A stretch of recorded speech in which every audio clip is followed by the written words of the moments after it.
It was a couple years into being saved and living this complete double life, trying to do the right thing. I was working and I had a house and a car and I had custody of my kids. That was by day, and then by night, I was bad addict.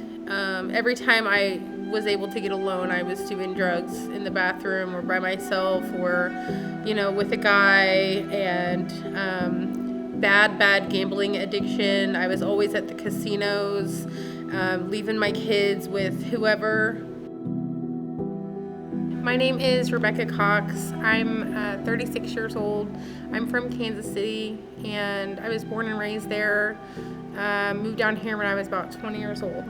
Well, my mom and dad divorced when I was 5, and I stayed with my mom.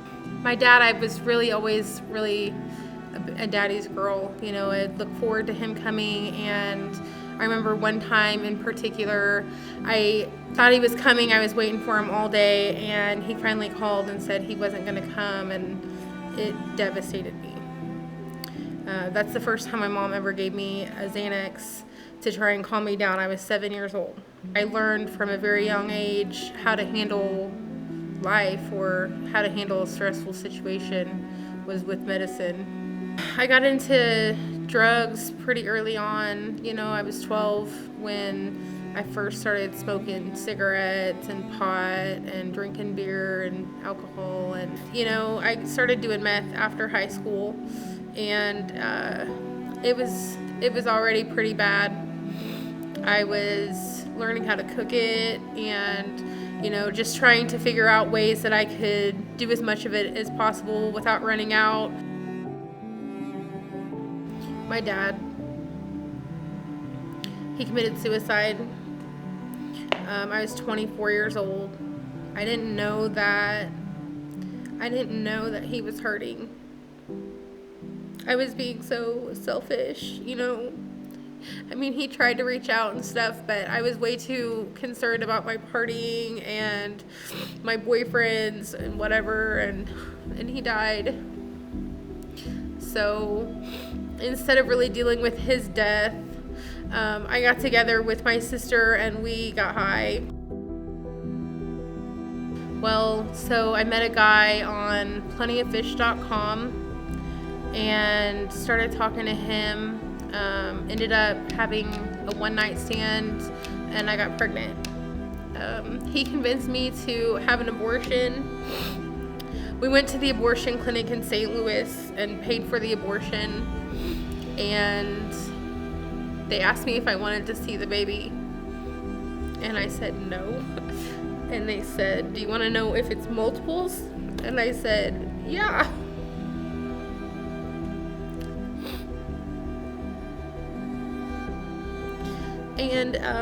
And it was multiples.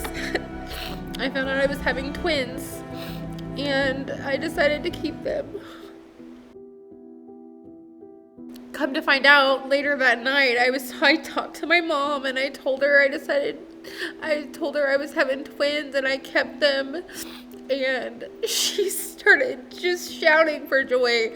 She said that she had been in a prayer group for all day with these ladies from her new church, and they just knew that God would change my mind. She had obviously no idea that was how he was going to do it, but God knew that the only thing that would change my mind was giving me another one to think about.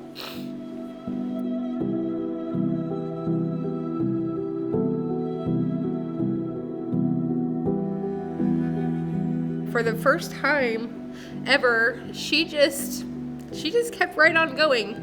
She didn't miss a beat. She just kept going to church and praising God, and I saw that, and I wanted that. So I asked her what I needed to do to be saved, and she said, "You just have to pray and ask God to be in your heart, and you just have to surrender your life to Him and ask Him to show you what He has for your life." And so I did. And I was saved in August of 2012. what do you know? Before too long, people from my past started knocking on my door, and I wasn't prepared. And I started using drugs again. But this time, it was in total secret. And I did everything I could to keep it hidden. And so I began living a double life. I would go to church with my mom and shoot up in the bathroom. I was arrested for shoplifting over $700 of merchandise at the store, and that's a felony. So I finally got put in jail. I was on the very last straw. Somehow I seemed to always push the envelope, as far as you can go. And I didn't have anywhere to go except for forward or to prison. And so I buckled down. I did what they said to do. I actually, about 3 weeks into me being in Freeway, I was kicked out of the program. I had a hard time humbling myself. I thought that I knew what I was doing, and I didn't take criticism very well. I was easily offended, and I was very hard to correct. I was accepted back into the program, and I got a job right away. I worked at Subway. I had to walk a mile every single day to work and from work, and so that's what I did.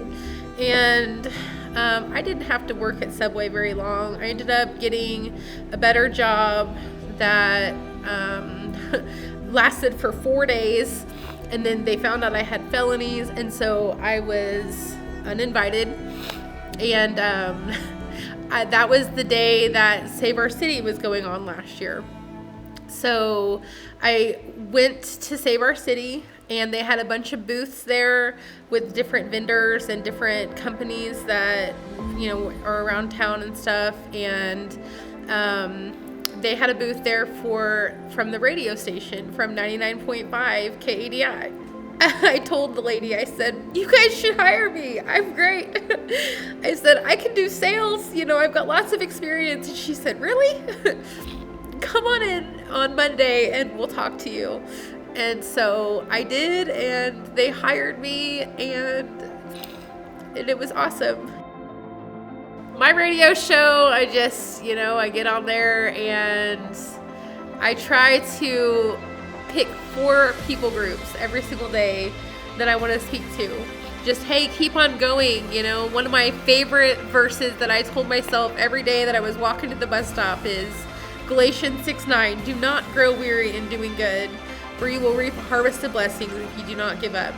I think about that verse probably 30 times a day, and I say that to myself and to my listeners, or a message that's similar to that. Just, hey, you, don't give up. You're doing a good job.